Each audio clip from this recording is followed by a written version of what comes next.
New Attorney General. We'll get to that in a minute, but James Comey back in the news, front and center, something the president, no doubt, will be happy to hear about, because the transcript of Comey's closed-door testimony came out yesterday, and what I find most fascinating is the man who remembered enough bad stuff about President Trump to write a best-selling book and enrich himself suddenly can't remember all kinds of things when it comes to Hillary Clinton's emails, the dossier, and all kinds of things on the other side of the ledger he just can't remember. I don't know what you're talking about.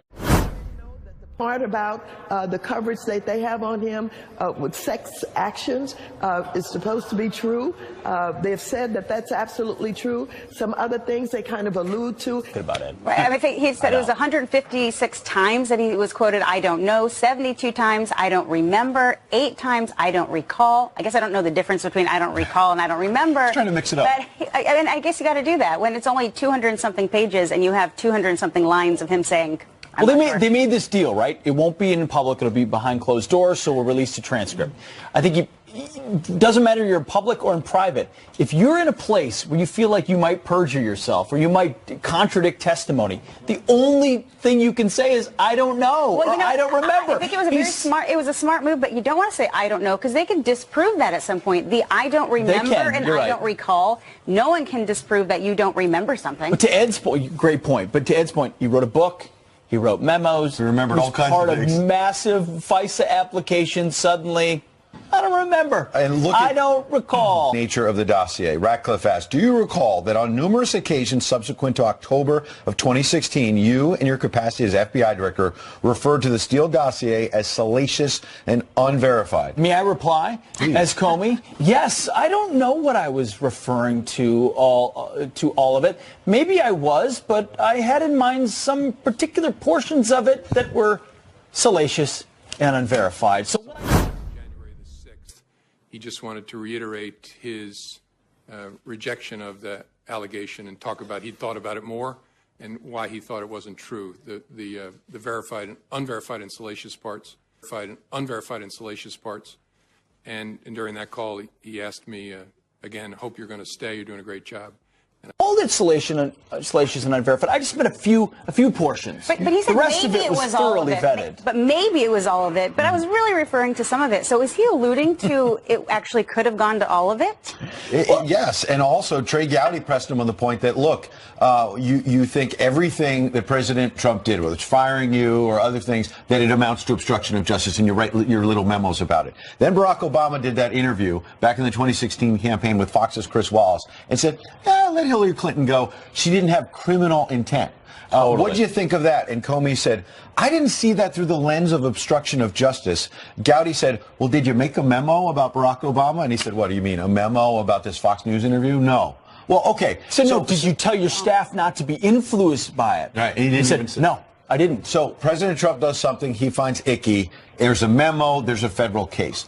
Barack Obama does something he finds questionable. He frankly doesn't do anything. So Comey said this as well. What I understand by verified is that we try to replicate the source info so that it becomes an FBI investigation and our conclusions rather than a reliable source's conclusions. That had not been done by May of 2017. Mm-hmm. So by May of 2017, James Comey admits nothing verified about the salacious dossier he's talking about, yet it is what our government used to justify surveillance of a presidential candidate, and or at least that is the 4 big members question. of the campaign. How did that happen? How did this salacious, unverified document become the basis of how they got this warrant? When the dossier comes out sometime early July, when did you personally learn about the memos in the dossier?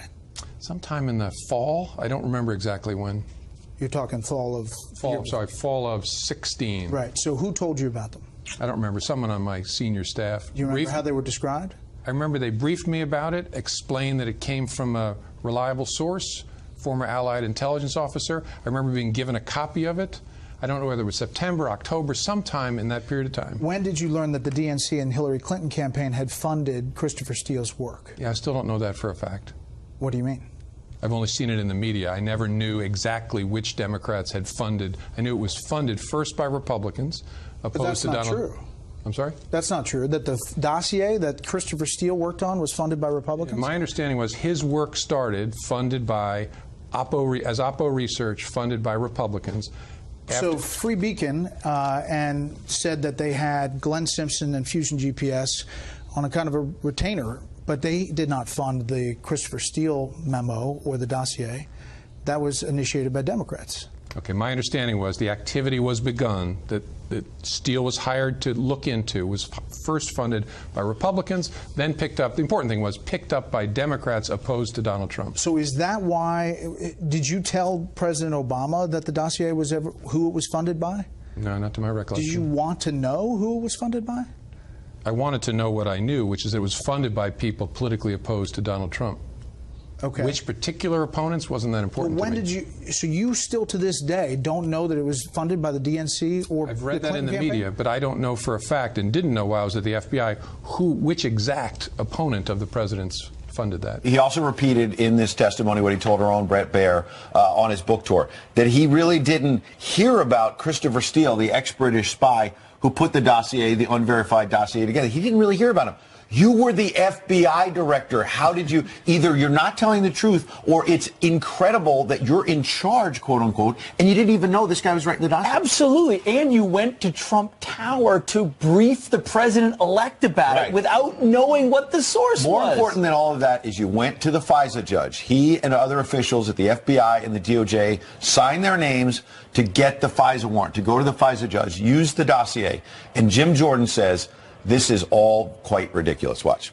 245 times he says, don't remember, don't recall, and don't know. What I was most, I guess, the biggest takeaway for me was the don't know part. Specifically, he didn't know much about Christopher Steele, the guy who they used his work product, the dossier, to go get the warrant to spy on the Trump campaign. By that, here's the key player, the guy who put together the dossier that was the basis for getting the warrant.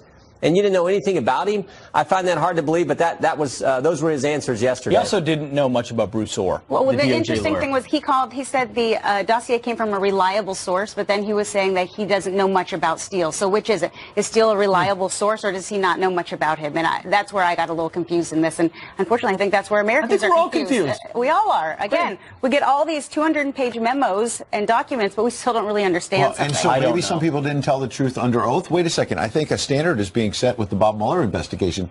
You lie, you're prosecuted, right? We should hold the same standard. There's going to be some follow-up with Comey. He'll be coming back behind closed doors with the Republicans. I bet.